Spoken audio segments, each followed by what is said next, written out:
في حلقة جديدة من بودكاست قهوة على الكنبة. الحلقة دي هنتكلم فيها عن حاجة بتلمسنا جميعا من أول ما نتم 20 سنة لحد ما نوصل 29 سنة، وهي فترة العشرينات.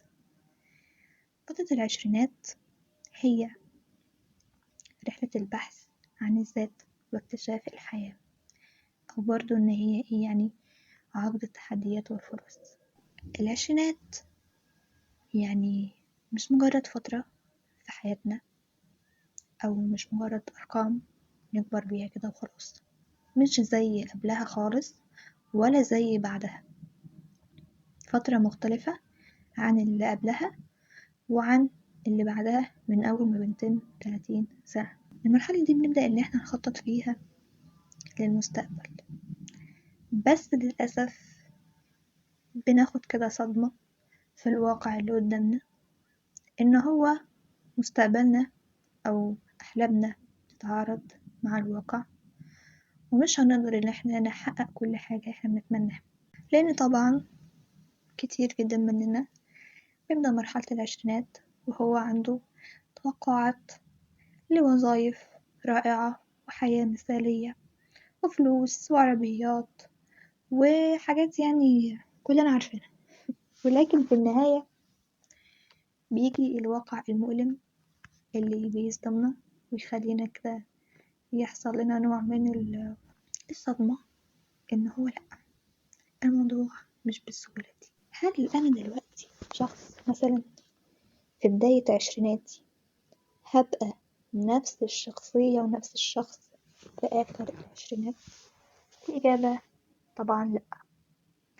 ممكن نبدأ العشرينات عندنا طموحات معينة وأهداف معينة وخطط معينة، نيجي على نهاية العشرينات نلاقي كل الكلام ده اتغير، وصلنا لمرحلة تانية خالص، حاجة ملهاش أي علاقة باللي احنا كنا بنفكر بيه قبل كده. طب هو ده حاجة طبيعية؟ عادي جدا، لأن في المرحلة دي بتبدأ إن احنا نغير اهتماماتنا وأهدافنا، وكمان مش عايزين إن احنا نخاف من إن احنا نغير الكلام ده، لأن ده حاجة طبيعية. كل ما الإنسان بيكبر سنة كل ما أفكاره بتتغير، طريقته في الحياة بتتغير، فإن احنا في الفترة دي نبدأ إن احنا نغير أهدافنا ده أمر طبيعي جدا. مش عايزين نخاف برضو إن احنا نعمل كده إعادة تقييم للحاجات اللي احنا اخترناها، نشوف هل هي فعلا مناسبة معانا ولا لأ. طبعا احنا قلنا في الأول إن فترة العشرينات فترة التحديات. طب هي أصلا التحديات اللي بنواجهها في فترة العشرينات 3 حاجات، وأكاد أجزم إن كلنا عندنا مشكلة في ال3 حاجات دول. أول حاجة اتخاذ قرارات مهنية. الشغل والكارير اللي احنا عايزين نعمله ده بيكون أصعب حاجة من بعد ما بنخلص جامعة، أو حتى واحنا قبل ما نبدأ ندخل الجامعة واحنا في ثانوية مثلا لسه مش عارفين احنا هنختار كلية ايه، أو كلية دي هتشغلنا ايه بعدين.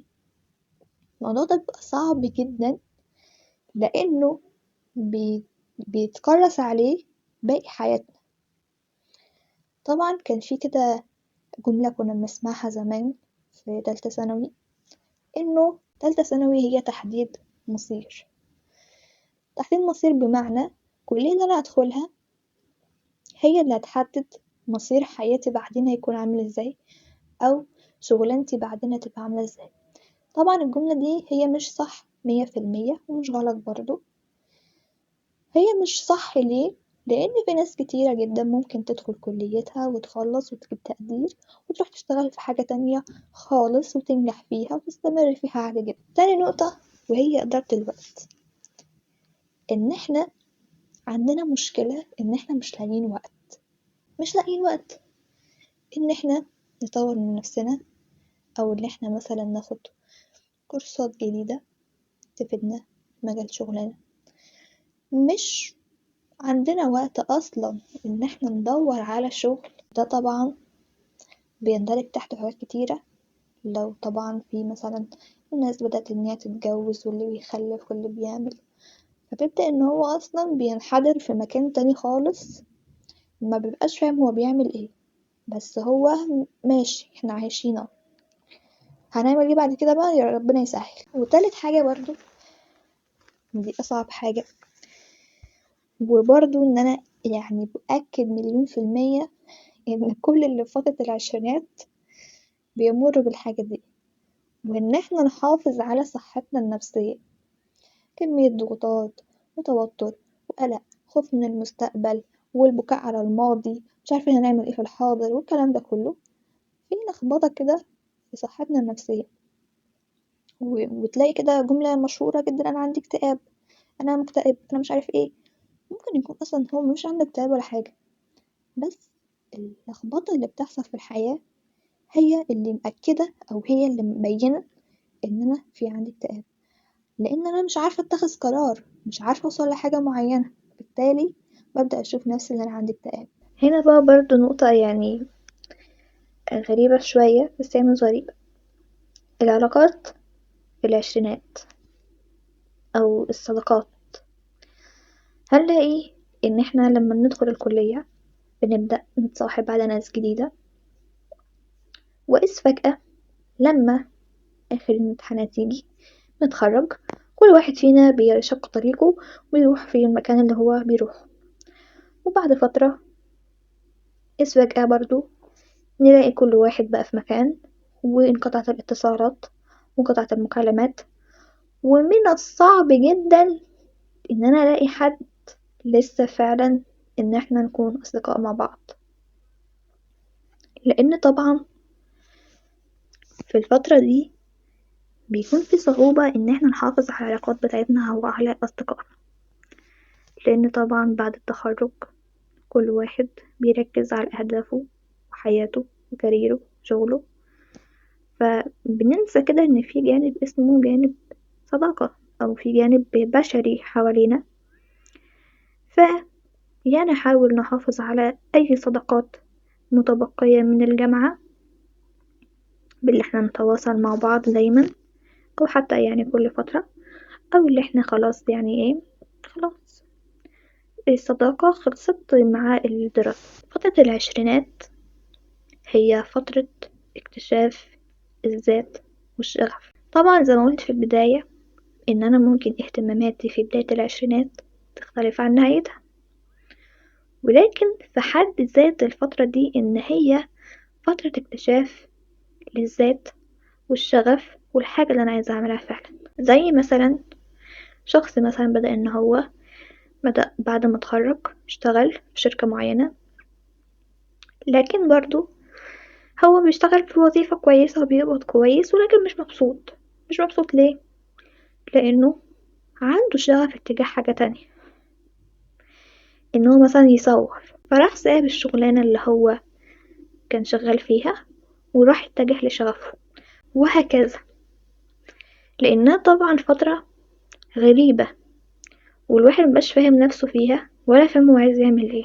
بس النصيحة المهمة في الموضوع ده انه لما نكتشف شغفنا نحاول نسعى وراه، وما نخافش اللي احنا نجرب لحد ما نلاقي الحاجة اللي احنا بنحبها فعلا. هنا بقى سؤال، يعني ده أصعب سؤال: الفلوس والشغل والقبض في ايه في العشرينات؟ النقطة دي بقى طبعا يعني أهم نقطة في الموضوع، وهي الاستقلال المالي.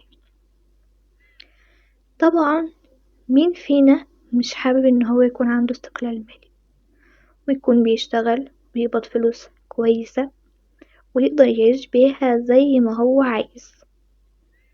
هي دي الفكرة بتاعت فترة العشرينات، ان احنا بندور على الجانب المالي والاستقلال والشغل والفلوس. بس للأسف بيكون في شوية مصاعب، مش كلنا بنقدر ان احنا نلاقي شغل بسرعة، لو لقينا شغل مش بيكون مرتبه كويس، وهكذا.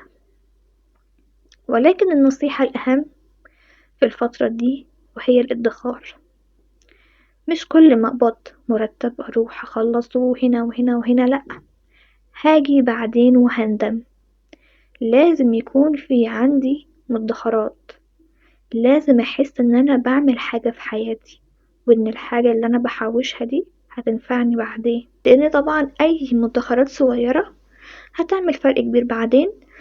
احنا مش هنحس بيه دلوقتي بس هنحس بيه بعدين. ومن علامات النجاح في الفترة دي إن احنا يكون عندنا تخطيط مالي، إن احنا قادرين نخطط، إن نشوف فلوسنا رايحة فين وجاية منين، وهنحوش ده النهاردة وهنصرف ده بكرة وهكذا. في النهاية حابة أوضح إن فترة العشرينات هي مرحلة تعلم ونمو، مش مشكلة خالص لو حسينا بالضياع أو الفشل، لأن دي حاجة طبيعية.